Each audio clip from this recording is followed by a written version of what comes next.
Bonjour, bonjour à tous. Alors, comme je l'avais annoncé dans une précédente vidéo, c'est ce jeu que nous allons faire, nous allons parler de Call of Duty Black Ops 7. Le jeu vient de sortir, on va dire que je surfe un peu sur la vibes, la vague, ce que tu veux, je ne surfe pas mais c'est pas grave, risque de requin, on fait attention, je m'égare déjà.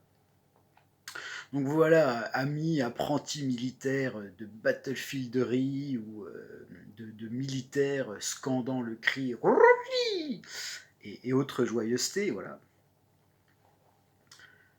Nous allons parler de Black Ops 7. Alors Black Ops 7, il est sorti quand il est sorti le 14 novembre. Donc on est encore au mois de novembre, donc voilà, ça fait peut-être une petite dizaine de jours à peu près. Non, j'ai pas calculé. Et le jeu nous propose déjà 3 modes. Comme d'hab, on est comme à la maison, si ce n'est que il y a un petit mode qui a pointé le bout de son nez, qui est plutôt sympa, mais qui a encore ses preuves à faire. Voilà. Mais ils partent sur une autre base, curieux de voir ce qu'ils vont proposer. Donc, je vais faire du coup une série de 3 vidéos, peut-être 4, on verra pour ce fameux mode. Mais donc, je vais commencer par le mode campagne, en tout seigneur, tout honneur, voilà, parce que la campagne de Call of Duty, c'est vrai que beaucoup n'y jouent pas. Les gens se ruent sur le multi.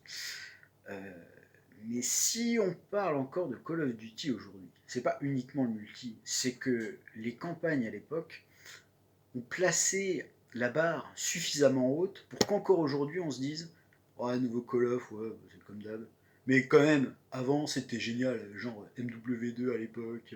Voilà. Parce que les campagnes étaient bien faites. Il y avait un scénario solide, une soundtrack vraiment de qualité, et globalement une histoire qui nous tenait en haleine, même si c'était court, au moins on va dire que c'était intense. Voilà, ça c'était bien. Donc la campagne de BO7, elle a déjà un avantage. Un avantage, voilà, elle est solidement armée dans le sens où elle se place dans la continuité de Black Ops, donc on va y retrouver plus ou moins des personnages comme Frank Woods, la dynastie Mason, on va dire, avec Alex et David. Pourquoi est-ce qu'elle a des armes? C'est parce que Black Ops 7 fait partie d'une longue chronologie qui a commencé avec Black Ops, qui à l'époque a frappé très fort. Black Ops qui du coup arrivait juste après MW2, donc pensez qu'à cette époque-là, c'était quand même balèze. Et Black Ops 1 était vraiment très bon, avec une super histoire, le multijoueur était vraiment très efficace, et le mode zombie a vraiment marqué les esprits. Donc Black Ops 7 a quelques personnages qui font que, bon, voilà, c'est Black Ops, c'est pas si mal. Le problème, c'est que cette campagne a été pensée pour de la coop. Et j'ai testé la campagne, je l'ai faite en entier, en solo. J'ai dit en solo, et c'était chiant. C'était chiant parce que euh, les ennemis sont un peu des sacs à PV, un peu, hein. Enfin, un peu. Et, euh, et bon, j'avoue qu'il y avait des moments, je me disais, si je perds, si je meurs, j'arrête, j'aurais pas envie de recommencer. Donc de ce côté-là, ça s'est pas trop mal passé. Mais voilà, à faire en coop, ça c'est sûr. En solo, vous risquerez d'être déçu. Après, au niveau de l'histoire, bon, on a un nouvel antagoniste qui est, j'ai envie de dire, prometteur. Il faudra voir ce qu'ils vont développer plus tard. Mais voilà, qui est donc le nouvel antagoniste qui est la guilde. Donc ça, c'est pas trop mal. Voilà. Après, c'est ça, c'est que la campagne vaut mieux la faire en coop, sinon, ben, ouais, c'est un peu chiant. Et la campagne profite quand même d'avoir l'aura des précédents Black Ops. Évidemment, on retrouve un petit peu l'univers de Black Ops 2, ce qui est plutôt pas mal. Mais malgré tout, si elle a quelques points positifs, je dirais que si je devais mettre une note, je mettrais un 10. Voilà, c'est moyen, euh, c'est à faire en coop, l'histoire est pas trop mal.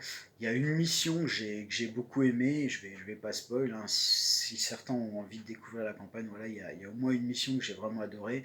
Après, globalement, voilà, c'était sympa, mais on l'a fait une fois et à ne pas faire en solo, hein, parce que là, clairement, vous allez vous faire chier. Donc, bon, c'est clairement pas la campagne qui va marquer les esprits.